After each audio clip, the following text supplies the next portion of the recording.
துர்கா அஷ்டோத்திர சதநாம ஸ்தோத்திரம் முதல் வகை. துர்கா அஷ்டோத்திர சதநாம ஸ்தோத்திரம் நிறைய இருக்கு. அஷ்டோத்திர சதநாமாவிலேயே கிட்டத்தட்ட ஒரு 5-6 பதிவுகள் நாம் போட்டிருக்கோம்.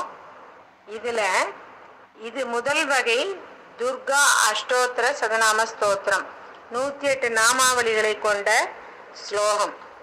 இதில் எந்த ஸ்லோகம் உங்களுக்கு எளிமையாக இருக்கிறதோ, சொல்ல சுலபமாக இருக்கிறதோ, அந்த ஸ்லோகத்தை நீங்கள் தேர்ந்தெடுத்து துர்கை அம்மனை பிரதி வெள்ளிக்கிழமைகளில் பூஜை செய்யலாம், அல்லது வெறும் ஸ்லோகம் பாராயணம் செய்யலாம்.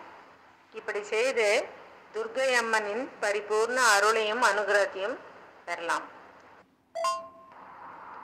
ஈஸ்வர உவாச்ச சதநாம பிரவக்ஷ்யாமி ஸ்ருணுஷ்வ கமலானனே யஸ்ய பிரசாத மாத்ரேண துர்கா பிரீதா சதா பவேத்.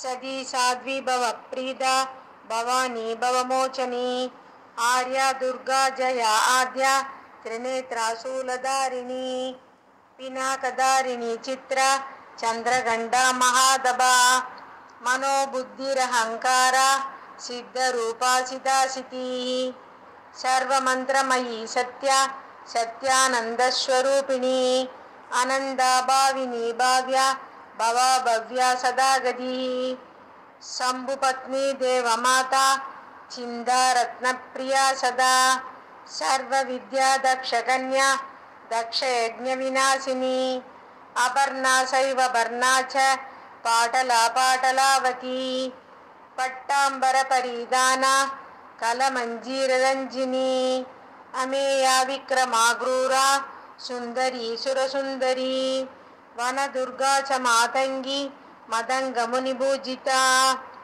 பிராமி மாஹேஸ்வரி சைந்திரி கௌமாரி வைஷ்ணவி ததா சாமுண்டா சைவ வாராஹி லக்ஷ்மி ச புருஷாக்ருதி விமலோத்கர்ஷிணி ஞான क्रिया सत्या च वाक्प्रदा बहुला बहुलं प्रेम सर्ववाहन वाहना निशुम्भ शुम्भ हननी महिषासुरमर्दिनी मधुकैडपहन्त्री च चण्डमुण्ड विनाशिनी सर्वासुर विनाशा च सर्वदानवगादिनी सर्वशास्त्रमयी विद्या सर्वास्त्रधारिणी ददा अनेक शस्त्रहस्ता च अनेकास्त्रविदारिणी कुमारी चैव कन्या च कौमारी युवती यदिः अप्रौढा चैव प्रौढा च वृद्धमादा बलप्रदा श्रद्धा शान्तिर्त्रिदिगान्तिर्लक्ष्मीर्जाति स्मृतिर्दया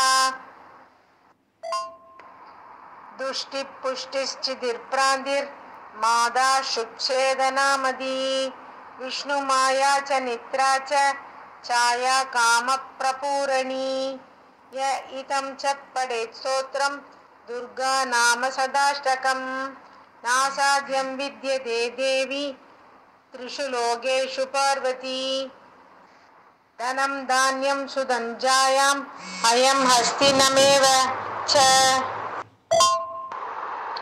धनं धान्यं सुधञ्जायाम् अयं हस्तिनमेव च चतुर्वर्गं ददा शान्ते लभेन्मुक्तिं च शाश्वतीं कुमारी पूजयित्वाथु ध्यात्वा देवीं सुरेश्वरीं पूजयेत् परया भक्त्या बडेन्नाम सदाष्टकं तस्य सिद्धिर्भवेद्देवी सर्वैः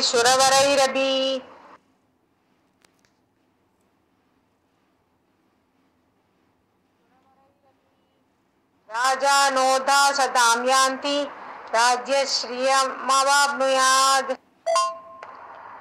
कोरोजनालक्तककुङ्कुमेन सिन्दूरकर्पूर मधुत्रयेण विलिख्ययन्द्रं विधिना विधिन्यो भवेत् सदा तारयदा पुरारिः भौमावास्यानि शाबाके चन्द्रे सदभिषां कटे विलिख्य प्रपठेत् स्तोत्रं स भवेत् सम्पदां पदम्